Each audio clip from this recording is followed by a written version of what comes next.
En el otoño de 1941, Honolulu tuvo pruebas de que Punahou era capaz, por lo menos, de producir jóvenes hombres de letras que podían realizar investigaciones históricas de alto mérito literario.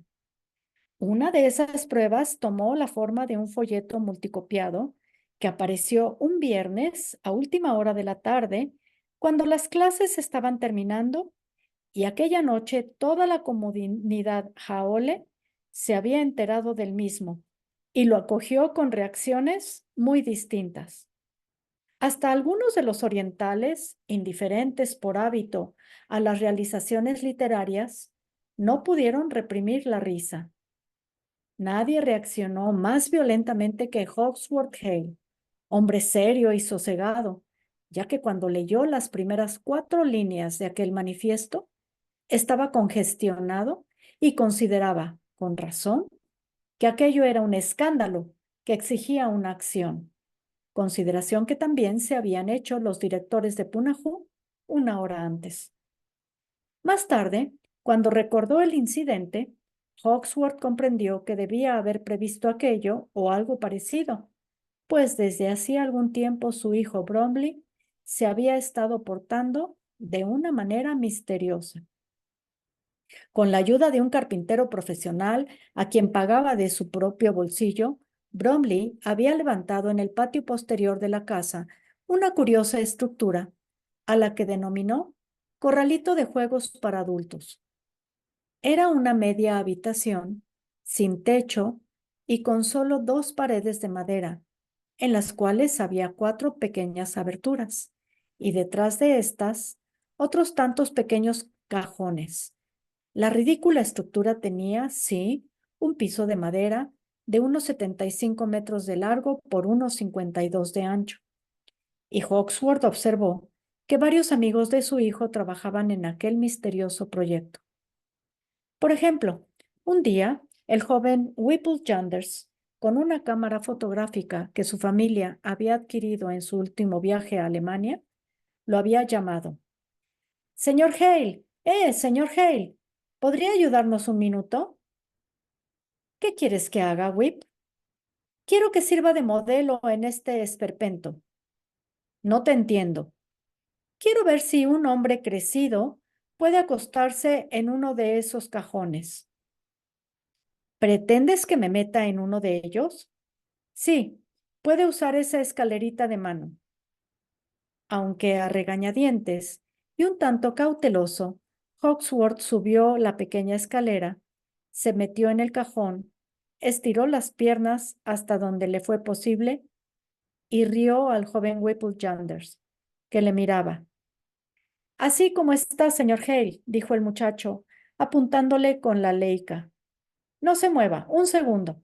Ya está. Muchas gracias. Hawksworth, al leer la infamante publicación, retrotrajo a su memoria aquellas escenas y reconoció que las mismas habían sido un preaviso. Todo cuanto ocurría ahora era culpa suya en parte. Pero, ¿cómo puede uno anticipar lo que va a hacer un chiquillo? Se lamentó. La publicación tenía el siguiente título: Sexo a bordo del bergantín.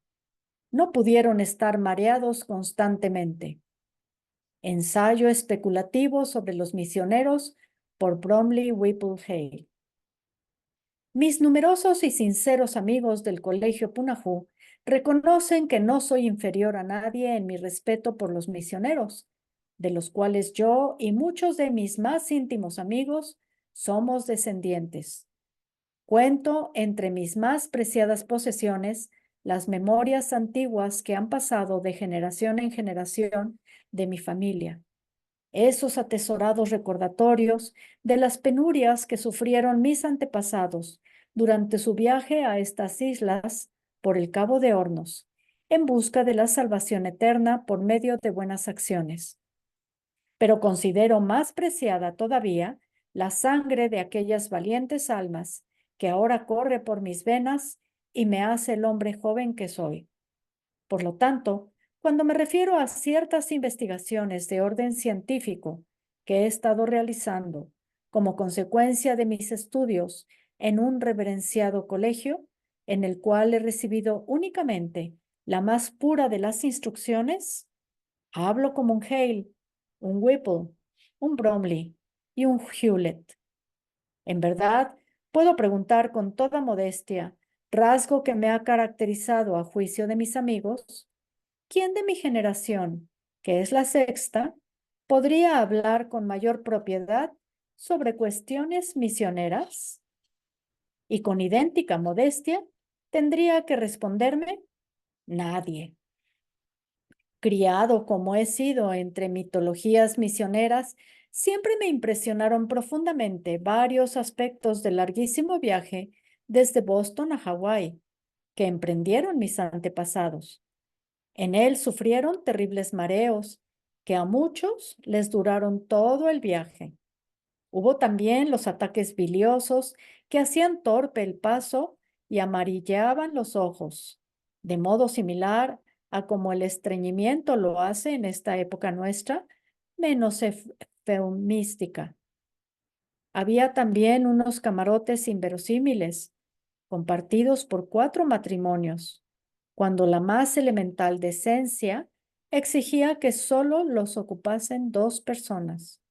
Y además, los inconvenientes de la imposibilidad de lavar la ropa, la obligación de llevar puestas semanas y más semanas la misma muda interior, maloliente y sucia, y el inevitable aburrimiento de la vida en tales condiciones de hacinamiento. Ningún descendiente de misioneros ha sufrido más que yo las consecuencias de la contemplación de tales penurias. Es más, recientemente me he tomado el trabajo de reconstruir las verdaderas condiciones en que aquellos antepasados míos lucharon contra la bravura del mar y durante varias noches he tratado de vivir como ellos deben haber vivido, en un intento de identificarme con sus reacciones. En las primeras fotografías que acompañan a este ensayo, se encontrarán mis reacciones a las penurias soportadas por mis antepasados. Hawksworth Hale volvió una página y descubrió que la cámara fotográfica de Whipple Yanders había sido utilizada habilísimamente. Desde el cajón que hacía las veces de litera, se veía el rostro de Bromley Hale en un gesto de cómica desesperación, mientras el cuerpo aparecía contorsionado por la pequeñez del cajón. Y, ¡santo cielo!, exclamó Hawksworth aterrado. ¿No es Mandy Yanders esta muchacha? Estudió la fotografía que aparecía al lado de la anterior, en la cual se mostraba cómo dormían marido y mujer en aquellas diminutas literas. Y en efecto, allí estaba su hijo, Bromley Hale, roncando, mientras la linda y esbelta Amanda Yanders, con una cofia antigua, estaba tendida a su lado, mirándole con el ceño fruncido. ¡Oh, oh, oh! Exclamó de nuevo Hawksworth. Será mejor que llame inmediatamente al padre de Mandy. Pero el ensayo lo había cautivado completamente, igual que lo hacía en esos momentos a todos los afortunados que habían conseguido copias en la ciudad, y siguió leyendo. Como puede verse claramente, la vida a bordo de los bergantines tiene que haber sido exactamente tan horrible como lo dijeron nuestros antepasados. Pero siempre me ha parecido que ellos se mostraron extrañamente silenciosos respecto a una cuestión de suma importancia. La vida en los bergantines, reconozcámoslo, era un verdadero infierno. Pero seguía su marcha. Oh, sí, la seguía. Con la ayuda de las soberbias bibliotecas de Honolulu, me ha sido posible compilar ciertas estadísticas que se refieren a la rapidez con que se seguía la vida a bordo. Tomemos, por ejemplo, el bergantín Tetis, en el cual algunos de mis antepasados, tanto por la línea paterna como por la materna, llegaron a estas hospitalarias playas. El Tetis partió de Boston el 1 de septiembre de 1821 y llegó a La Jaina el 26 de marzo de 1822, después de 207 tempestuosos días de navegación.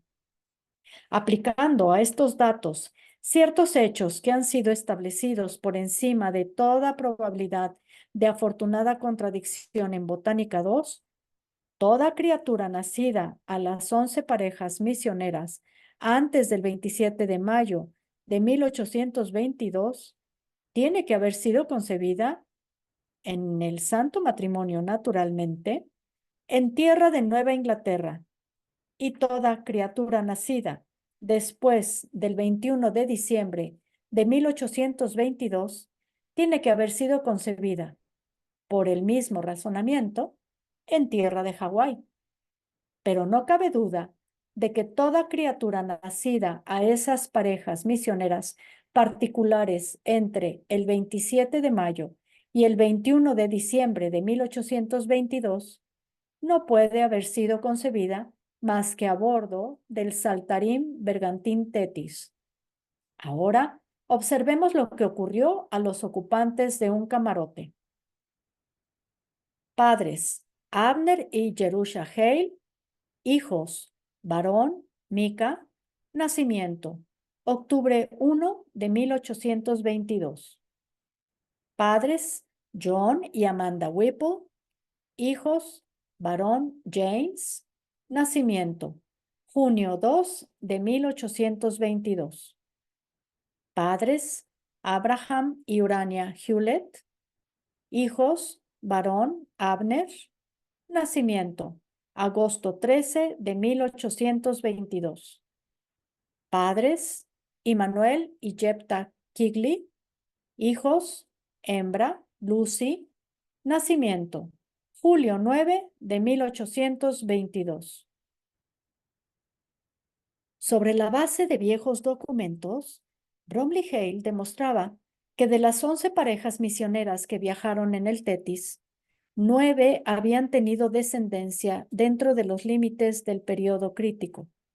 Al mismo tiempo, pasaba a cada uno de los reverenciados grupos misioneros, estableciendo las fechas de partida y llegada, contra las cuales comparaba las fechas de nacimiento contenidas en los registros oficiales de Hawái, hasta que por fin le era posible presentar una formidable lista de pruebas estadísticas. ¡Santo Dios!, gimió Hawksworth. Si cualquier muchacho emplease la mitad de esta inventiva o ingeniosidad en algo importante, pero como el resto de Honolulu, siguió con ansia la lectura. ¿No nos sugiere bastante directamente esta asombrosa fecundidad a bordo de los bergantines que en aquellos camarotes hacinados tuvo que haberse producido una ocupación adicional con la cual se pasaba el tiempo? Una ocupación de que nuestros antepasados, por motivos de modestia, ¿no consignaron en sus memorias? Creo que sí. En lo que voy a discutir ahora, me considero lejos de ser un perito, pero por haber andado mucho en cafés y salones de billar y por discusiones con muchachos algo mayores que yo, considero bastante bien establecido el hecho de que para que un ser humano varón fecunde a un ser humano hembra, se requiere como término medio no un contacto carnal, sino por lo menos 4. Según entiendo, esa es la experiencia normal de la raza humana.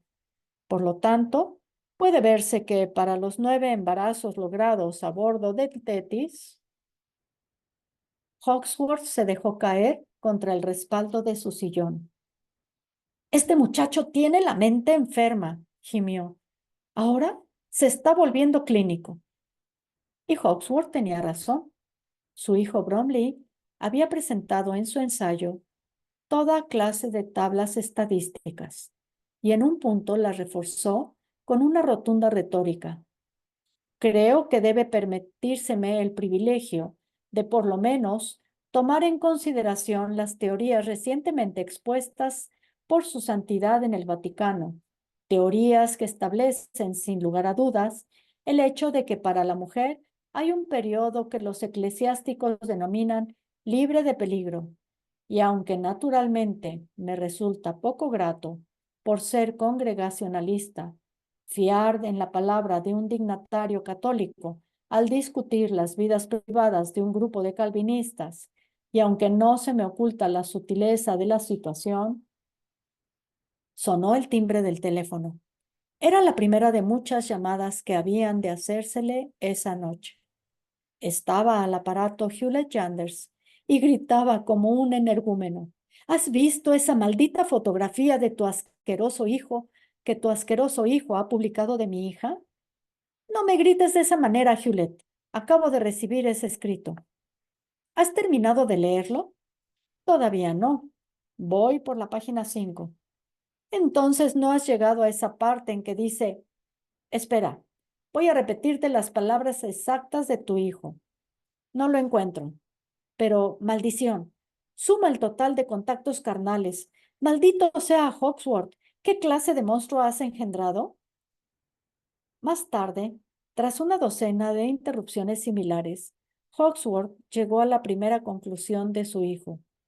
Por lo tanto, si consideramos todo lo antedicho, que sostengo estadísticamente irrebatible, descubrimos que el bergantín Tetis, con toda seguridad, y los demás barcos de misioneros, con toda probabilidad, no eran angélicas naves de tortura, como se nos ha enseñado, sino, y empleo la frase literalmente, flotantes infiernos de concupiscencia.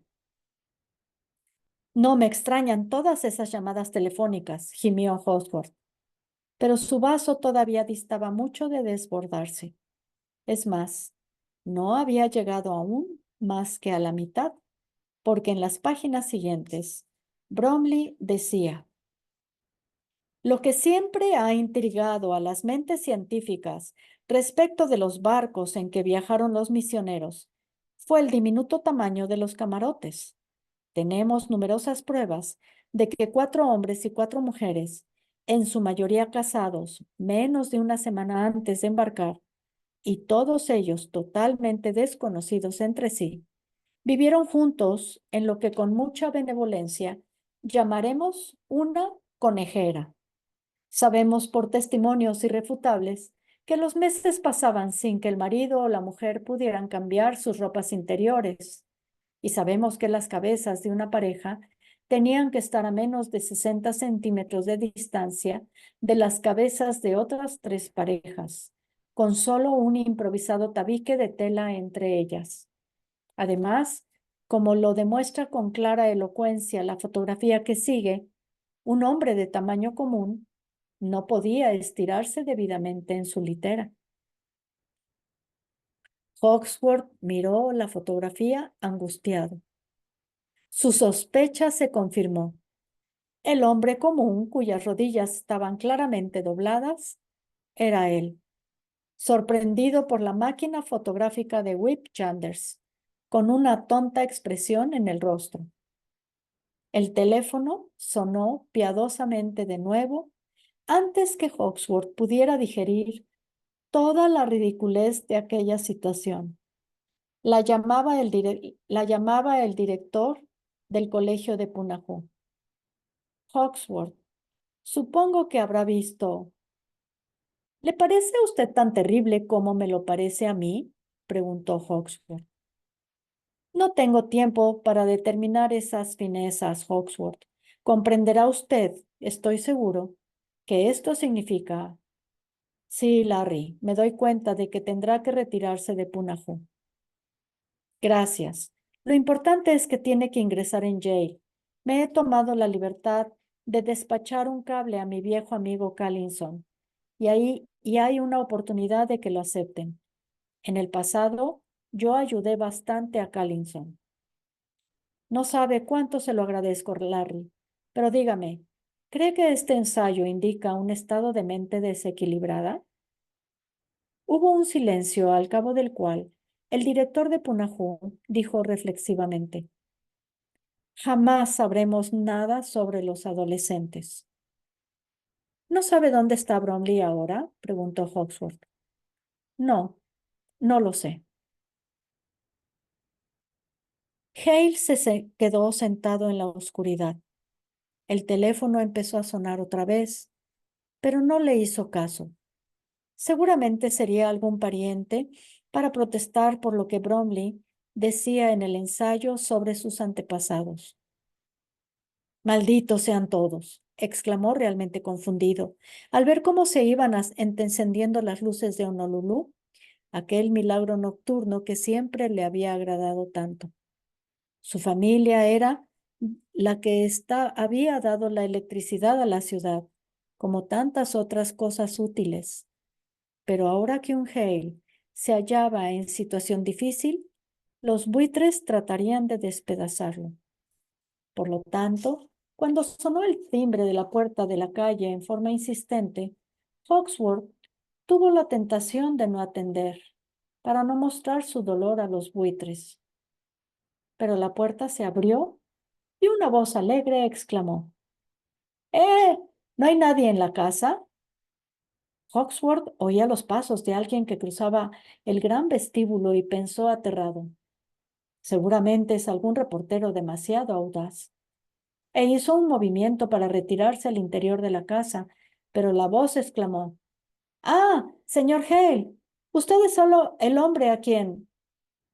¿Y quién es usted?, preguntó fríamente el dueño de la casa, volviéndose involuntariamente para encontrarse con un hombre joven, de aspecto impetuoso, vestido de blanco.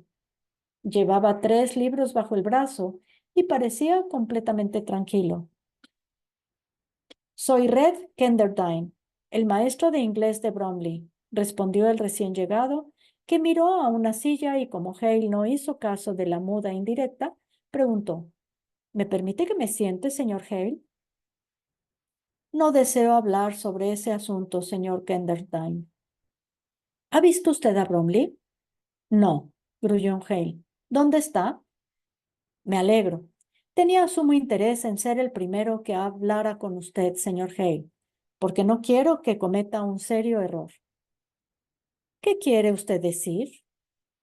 En primer lugar, ¿accede usted a recibir lo que voy a decirle como palabras de un amigo personal, no de un maestro de Punahou? Ni siquiera le conozco a usted, exclamó Hale fríamente. Pero Bromley me conoce. ¿Está usted envuelto en... Señor Hale, vengo aquí como amigo, no como un conspirador. Discúlpeme, señor Kenderdine. Bromley me ha hablado muy bien de usted. Eso me alegra mucho, dijo el joven instructor. Yo he venido a hablar bien de él. Pues será usted un poco más o menos el único en Honolulu que... Exactamente, señor Hale. ¿Ha leído usted el ensayo de Bromley? Todo lo que pude resistir. Aparte de esa fotografía de usted, que es imperdonable, ¿ha reconocido usted ese ensayo de su hijo como una maravillosa pieza de ironía? ¿Ironía?, preguntó Hale indignado. Porquería. Eso es lo que es. Material digno de una cloaca. No, señor Hale. Es un ejemplo de gran ironía compasiva. Ojalá tuviera yo el talento que tiene su hijo. ¿Que usted desea? Hawksworth tartamudeó mientras miraba incrédulo a su interlocutor. Usted habla como uno de esos elementos que nosotros estamos tratando de eliminar de esta comunidad. Kenderdine hizo un breve silencio y luego respondió: Estos libros son para usted, señor, y le entregó los que llevaba bajo el brazo. ¿Para qué los quiero?, gruñó el dueño de la casa. Le ayudarán a comprender al extraordinariamente dotado joven que tiene usted por hijo. No conozco a estos autores, exclamó Hale, y al oírle, el joven maestro perdió un poco la paciencia y dijo algo que deseó inmediatamente no haber dicho. Sí, lo supongo. Resulta que son 3 de las novelas más grandes de nuestro tiempo. Oh, exclamó Hale. A pesar de eso, sigo sin conocer a los autores. ¿De qué tratan las novelas? Historias de familia, señor Hale. Una dama perdida es una obra maestra. Quisiera que todo el mundo en Hawái pudiera leer Las abuelas de Glenway Westcott. Y esta última debería ser leída por todos aquellos quienes pertenecen a una gran familia, con numerosas ramificaciones mixtas. Es Sin mi manto, de Kate O'Brien, cuya trama transcurre en Irlanda, pero que es como si se refiriera a usted y Bromley, señor Hay. ¿Sabe una cosa, Kenderdine? No me agrada usted. No me gusta su modo de hacer las cosas. Y creo que probablemente Bromley empezó a desviarse debido a su perniciosa influencia. Señor Hale, tampoco usted me agrada, respondió el joven instructor serenamente. No me agrada un hombre que es capaz de leer una de las piezas literarias más ingeniosas y prometedoras que haya escrito jamás un estudiante y no sepa reconocer lo que ha hecho su hijo, señor Hale. Señor Hale, ¿sabe usted por qué Hawái es tan espantosamente apagado e insulso, un desierto del intelecto humano? Porque nadie en estas islas escribe sobre ellas. ¿No le ha sorprendido alguna vez que los escritores de Nebraska produzcan hermosas novelas sobre Nebraska y los de Mississippi sobre Mississippi? ¿Por qué no escribe nadie sobre Hawái? Stevenson ha escrito, y Jack London, protestó Hale, aunque algo vacilante. Perfectas tonterías, exclamó Kenderdine, despectivo. ¿Quién es usted para juzgar a sus superiores? No hago más que expresar hechos.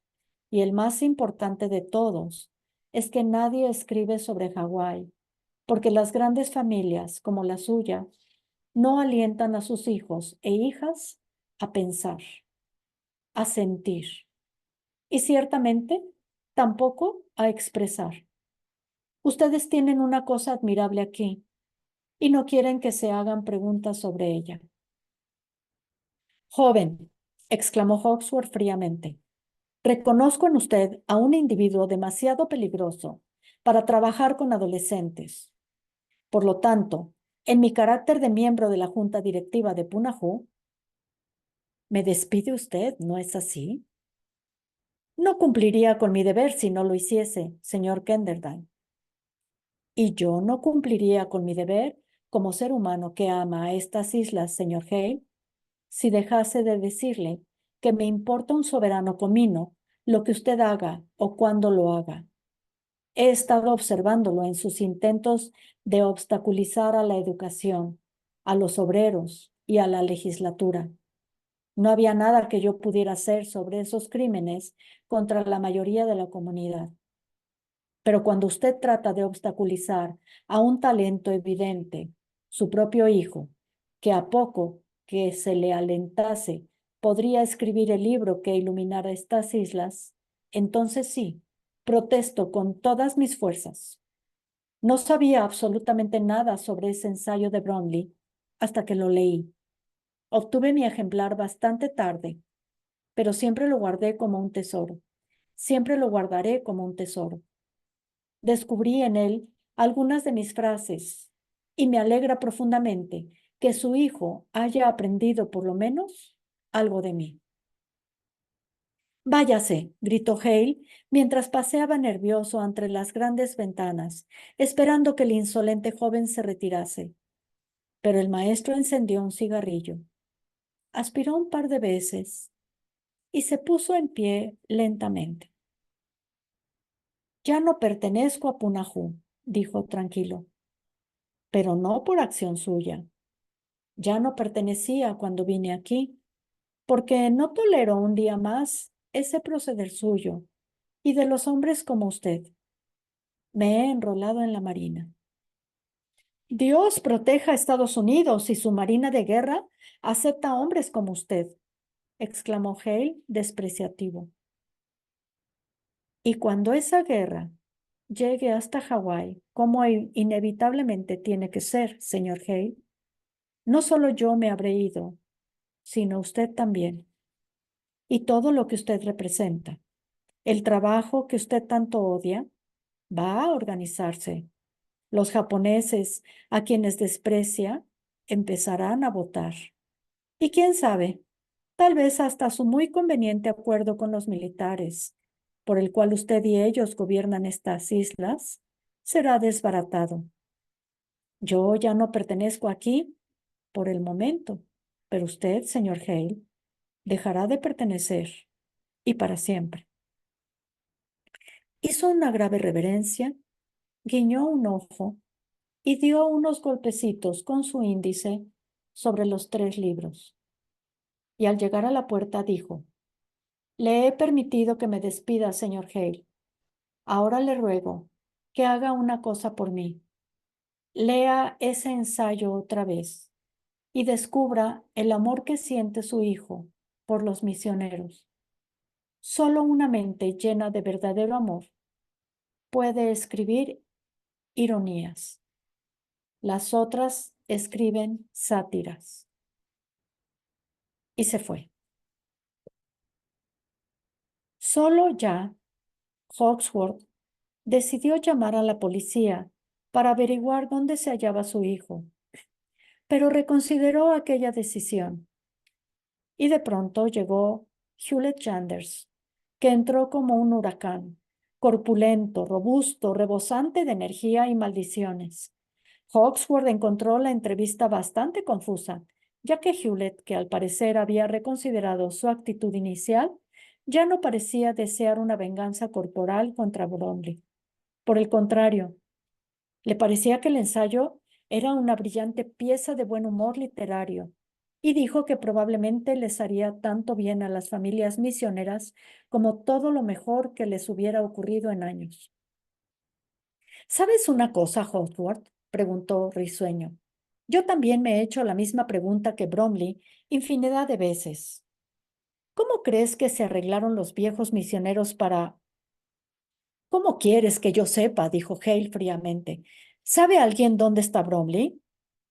Sí, respondió Yanders riendo, pero no cambies el tema. ¿No estás de acuerdo en que ese ensayo es hilarante? Cielos, me parece ver la estirada Lucinda Whipple desmayada. No bien lea esto. En el club me dijo alguien que tu muchacho Bromley debe de ser un verdadero genio. Pero, ¿dónde está?, insistió Hay. Una verdadera pandilla lo rodea. Están comiendo chop suey en el restaurante de Asia aquí. Cada 2 o 3 minutos alguno de ellos grita, ¡El autor! ¡El autor! Y Bromley se levanta para saludar. Luego, todos cantan unas cuartetas que alguno de ellos ha compuesto. El tema es Adiós, Punahou. Supongo que te habrás enterado de que mi hijo Whip ha sido expulsado también por eso de las fotografías. Me alegro enormemente de que no hayan expulsado también a Mandy, porque la verdad, posar de esa manera con tu hijo, pero sus carcajadas demostraban que aquello no le preocupaba demasiado. ¿Los viste tú en el restaurante?, preguntó Hale. Sí, pasé por allí y me dije, bueno, esta es su gran noche. No les dije una palabra y les dejé pagadas 2 botellas de whisky. ¿Cómo? ¿Les has dado a esos piratas? Lo que he venido a decirte, Hawksworth, es que acabo de hablar a ese colegio de tutoría cerca de Lawrenceville y han accedido a que Whip y Bromley ingresen allí. Siempre, claro está, que quieras mandar a tu hijo. Además, nos garantizan que los harán entrar en jail. Y ese es, en realidad, el único problema. Hacer que los muchachos entren en jail. ¿A qué colegio te refieres? ¿Cómo se llama? Está cerca de Lawrenceville. Mark Hewlett envió a sus hijos a él cuando lo expulsaron de Punahou, y ellos consiguieron meterlo en jail. Vio las 3 novelas sobre la mesita y tomó una de ellas. Leyó el título y preguntó, ¿tratas de ahogar tus penas con un buen libro? ¿Conoces a un maestro de inglés de Punahou que se llama Kenderdine?, inquirió Hale a su vez. Sí, ya no está en Punahou. ¿Lo despediste? Sí. Pero ¿sabes una cosa, Hewlett? Me dijo más o menos lo mismo que tú, que ese ensayo de Bromley nos haría mucho bien a todos. Dijo que era evidente que Bromley escribió ese ensayo con verdadero amor, que no ha tratado en momento alguno de echar un borrón sobre la historia de los misioneros. Eso es lo mismo que pensaron varios en el club, dijo Janders. Pero voy a decirte una cosa, Hawksworth. Fue mi hijo quien te sacó esa fotografía acostado en la litera, como para demostrar que era imposible todo contacto carnal. Bueno, si tú puedes con él, te permito que le des una buena paliza. Yo no lo intento porque me puede. Hawksworth se quedó solo en el salón, desde cuyas ventanas se veía una gran parte de Honolulu, su ciudad, la ciudad de su gente, el fruto de la energía de su familia. Hojeó el ensayo de su hijo y ante sus ojos apareció de nuevo la última frase provocativa. Por lo tanto, podemos llegar a la conclusión, según creo, de que si bien nuestros antepasados paseaban a menudo por la cubierta del Tetis, forcejeando con sus respectivas conciencias, generalmente terminaban por correr abajo al camarote para forcejear con sus respectivas esposas.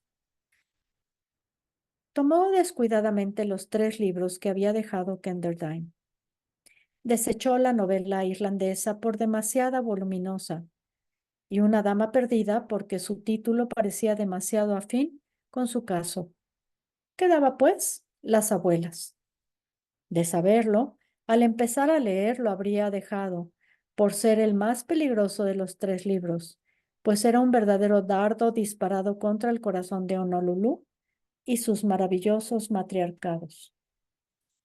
Él mismo se sorprendió al darse cuenta de que todavía seguía leyendo la historia de aquellas raras ancianas de Wisconsin, cuando las luces de Honolulu se declararon tristemente derrotadas en su batalla contra la luz del día. La puerta chirrió levemente y Bromley Whipple Hale, henchido en su orgullo de incipiente autor y del whisky de su tío Hewlett, penetró vacilante en la habitación. Hola, papá. Hola, Bromley. El hermoso muchacho se dejó caer pesadamente en una silla y gimió. ¡Qué día, papá! Sí, parece que te has ganado un nicho en el mausoleo local. ¿Sabes? Ya que me han expulsado del colegio, lo sé. Tu tío Hewlett ya lo ha arreglado para que Whipple y tú puedan ingresar en una de las buenas escuelas. Lo que tenemos que proteger es tu ingreso en Yale. Iba a hablarte de eso más adelante, papá, pero creo que será mejor hacerlo ahora. No quiero ir a Yale. No, no, espera un segundo. Me gustaría ingresar en la Universidad de Alabama o en la de Cornell. ¿Alabama? ¿Cornell? Estalló Hawksworth. ¡Santo cielo! Para eso podrías ingresar en la de Hawái. Eso era lo que quería hacer, pues deseo escribir sobre Hawái. Bromley, ¿de dónde sacaste la idea esa de que quieres ser escritor? Eso no es trabajo para un hombre. Yo confiaba en que tú tendrás que confiar en algún otro papá. El señor Kenderdine cree que yo sé escribir.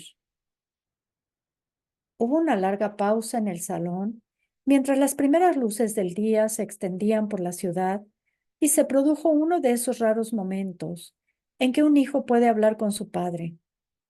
Y si Hawksworth Hale hubiera gruñido como acostumbraba, ese momento habría pasado, como el fantasma de Pele que ignorase a una persona que consideraba indigna de recibir una advertencia. Pero el dios personal de Hawksworth estaba sentado pesadamente sobre su hombro y no dijo nada, por lo cual Bromley continuó. Tú y tu padre y todas tus generaciones solían sentarse aquí, papá, para contemplar allá abajo Honolulu y soñar con dominar la ciudad. Todos los tranvías que recorrían las calles, todos los barcos que entraban en el puerto, lo hacían por órdenes de ustedes. Comprendo eso perfectamente. Es un noble impulso, un impulso civilizador. Algunas veces he tenido la visión de una vida así para mí, pero siempre pasó sin dejar rastros. Ahora ya no tengo esa visión y tú tienes que encontrar a otro que la tenga, pues de lo contrario tú y yo iríamos a la quiebra. Yo también ansío dominar esta ciudad, papá, pero quiero escarbar en su corazón para ver qué es lo que la mantiene en marcha. ¿Por qué los chinos compran tierras y los japoneses no las compran? ¿Por qué las viejas familias como la nuestra se casan una y otra generación entre sí, hasta tener, hasta el extremo en que casi la mitad de ellas se ven obligadas a tener a alguien encerrado en una habitación del piso de arriba? Quiero saber qué indignidades tiene que sufrir un hombre antes que pueda llegar a almirante en Pearl Harbor. Y cuando sepa todas esas cosas, papá, voy a escribir un libro, tal vez muchos libros, y no serán como los que tú lees, serán como las abuelas que tú nunca has visto. Y cuando sepa, cuando haya escrito lo que sé, entonces dominaré Honolulu de una manera que tú no has soñado jamás, porque dominaré su imaginación. Su padre lo contempló unos instantes y por fin dijo: supongo que no querrás ir a ese colegio de que habló Hewlett. No. ¿Qué piensas hacer? El lunes me inscribiré en el colegio McKinley. ¿Por qué McKinley? Preguntó el padre haciendo un gesto de desagrado. Los muchachos lo llaman Colegio Preparatorio Manila, y me gustaría conocer a algunos filipinos, auténticos filipinos.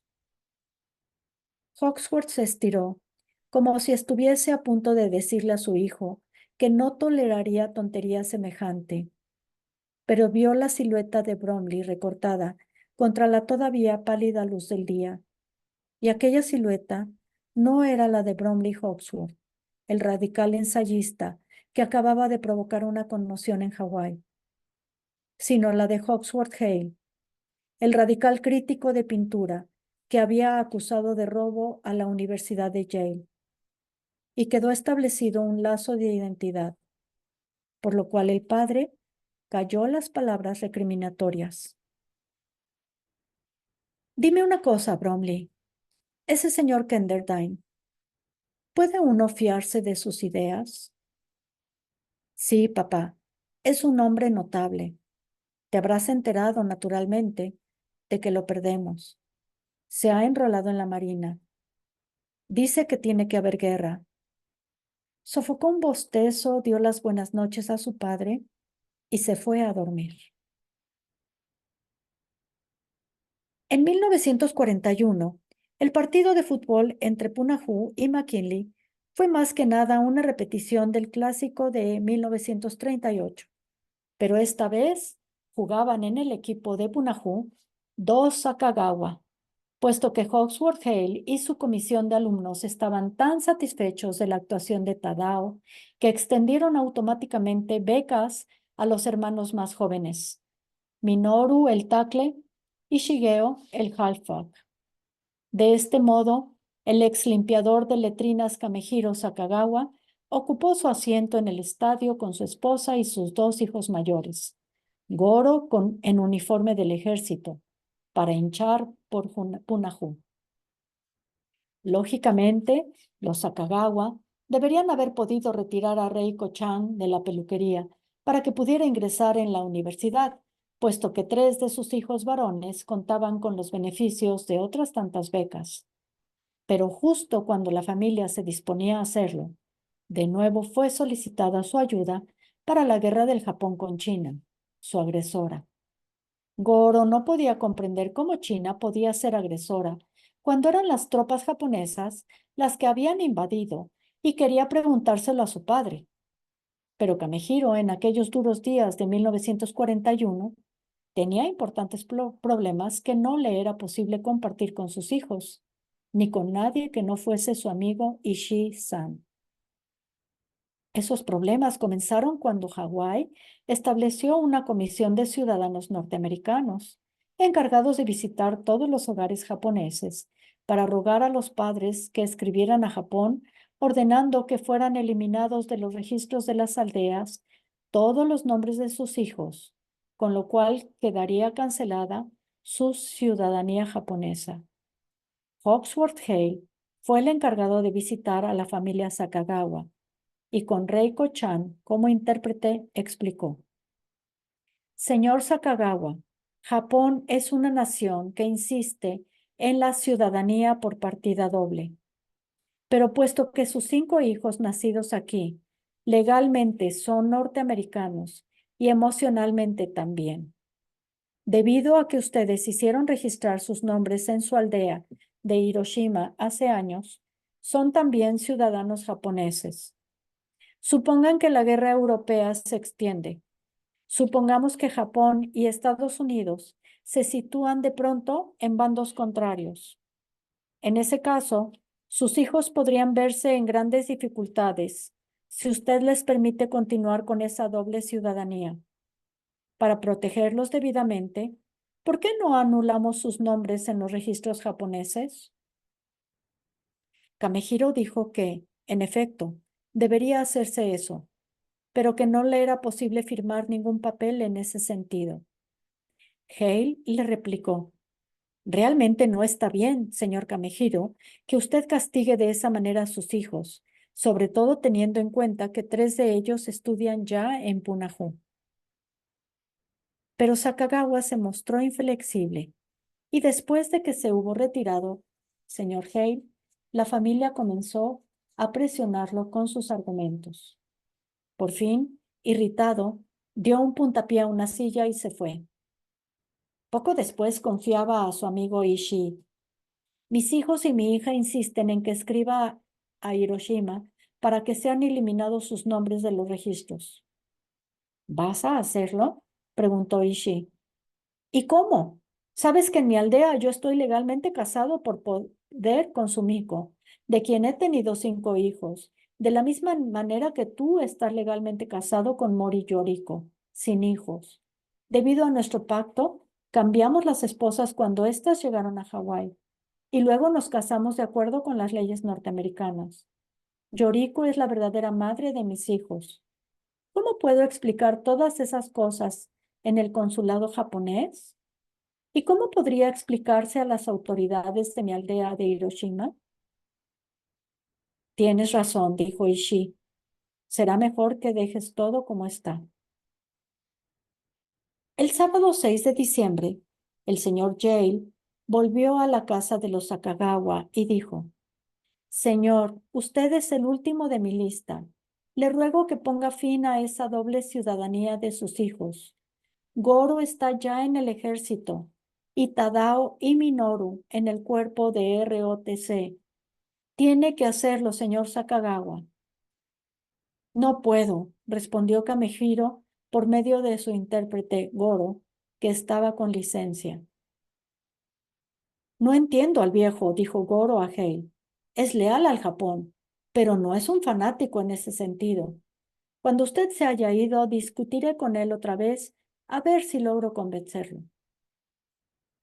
Esa obstinación produce una mala impresión, advirtió el señor Hale, sobre todo teniendo en cuenta que usted está en el ejército. Como comprenderá, tengo que informar al respecto. ¿Ha intentado usted discutir alguna vez con un papa-san japonés?, preguntó Goro.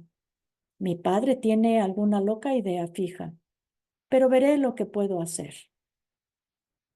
En la noche de aquel sábado, toda la familia Sakagawa se lanzó de nuevo al ataque contra Kamehiro. Yo respeto mucho a tu país, papá, dijo Goro.